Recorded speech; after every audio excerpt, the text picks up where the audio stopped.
आज की हमारी वीडियो होने वाली है class 6 CG book Malhar Hindi पुस्तक है।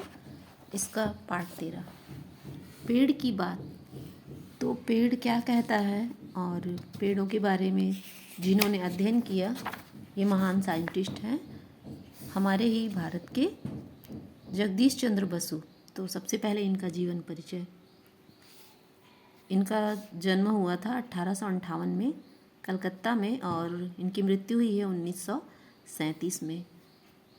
तो इन्हें जीव जंतुओं से पेड़ पौधों से बहुत ज़्यादा प्यार था और ये जीव विज्ञान, भौतिक, वनस्पति विज्ञान तथा विज्ञान और लेखन में, कथा लेखन में बहुत ही रुचि रखते थे और बहुत ही प्रसिद्धि इन्होंने पाया है।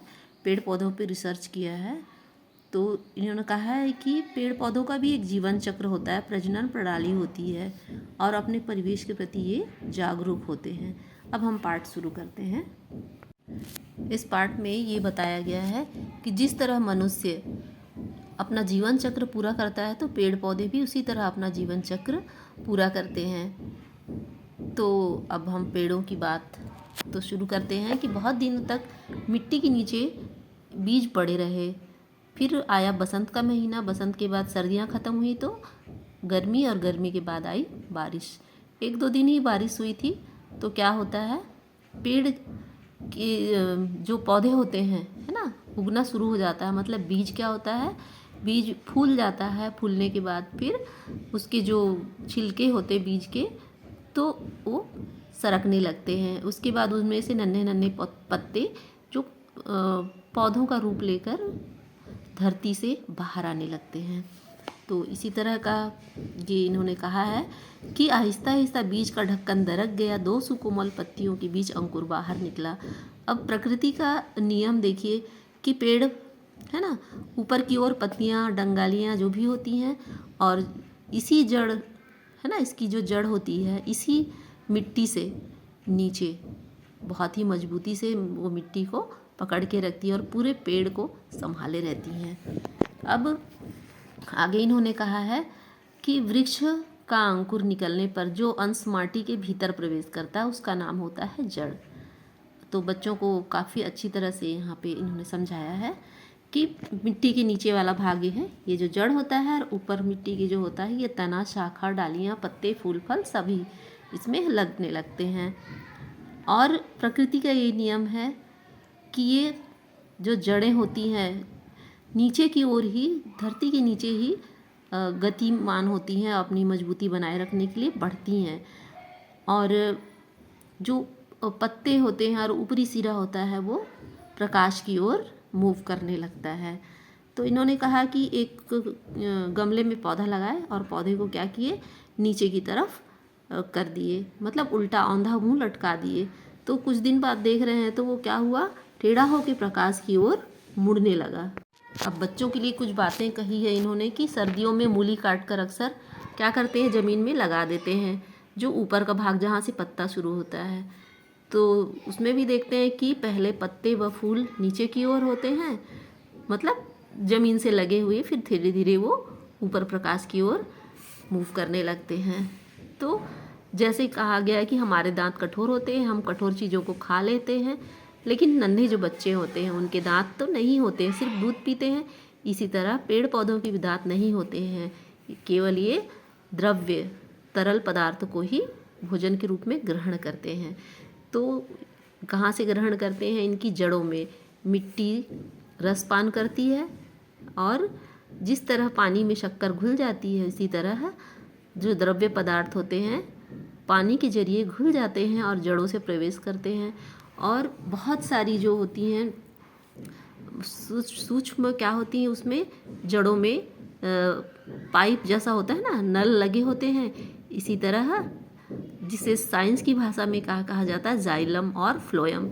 एक तरफ से जो भोजन होते हैं वो पेड़ के सभी शाखाओं में, पत्तियों में है ना, सब तरफ फैलते हैं और एक तरफ से प्रकाश संश्लेषण की क्रिया से जड़ों तक पहुंचते हैं। तो यहाँ पे यही कहा गया कि इसके अनगिनत मुंह होते हैं, छोटे छोटे दांत होते हैं जो दिखाई नहीं देते हैं।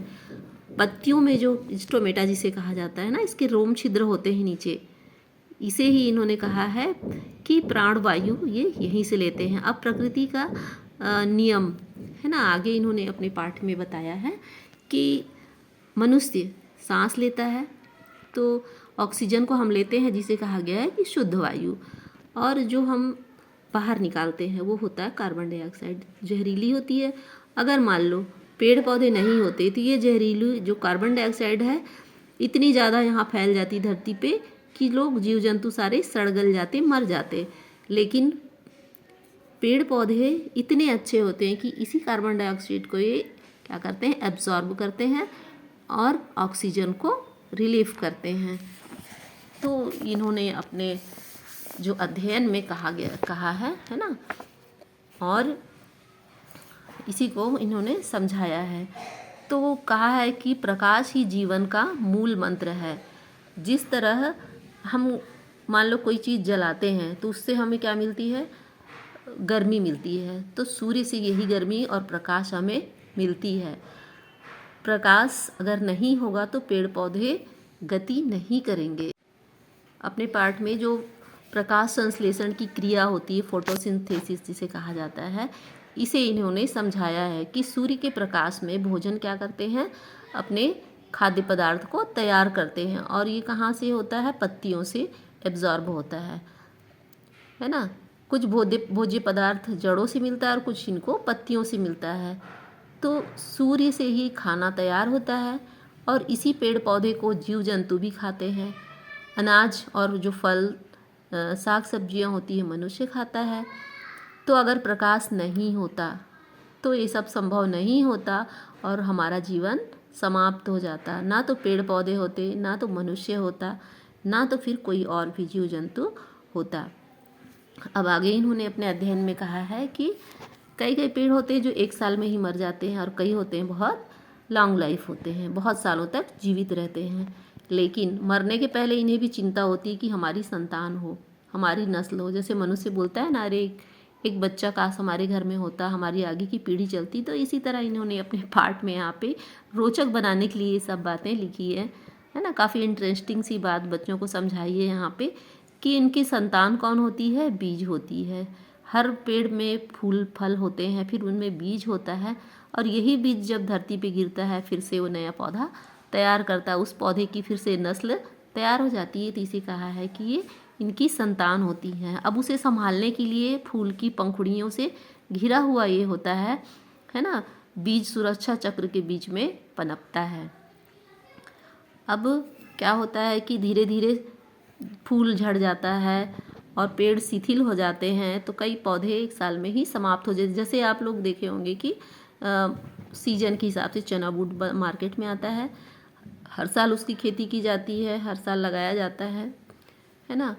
बहुत से अनाज होती, बहुत सी सब्जियां होती हैं जो 1 साल में समाप्त हो जाती, तो उनके पेड़ भी समाप्त हो जाते हैं।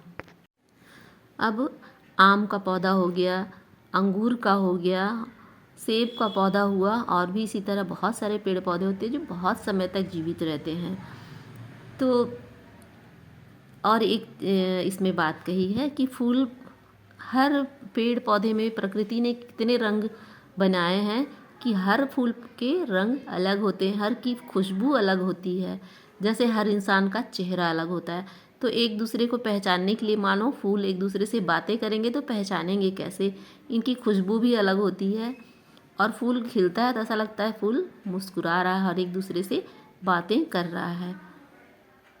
तो इतना सुंदर मतलब है कि एक दूसरे से बातचीत करते हैं, एक दूसरे को पहचानते हैं। जैसे मनुष्य वैसे ही मानो फूल भी जब पेड़ों से मतलब खिलते हैं तो अलग ही हटके खुशबूदार वो पेड़ हो जाता है, मानो आमंत्रित कर रहा हो किसी को।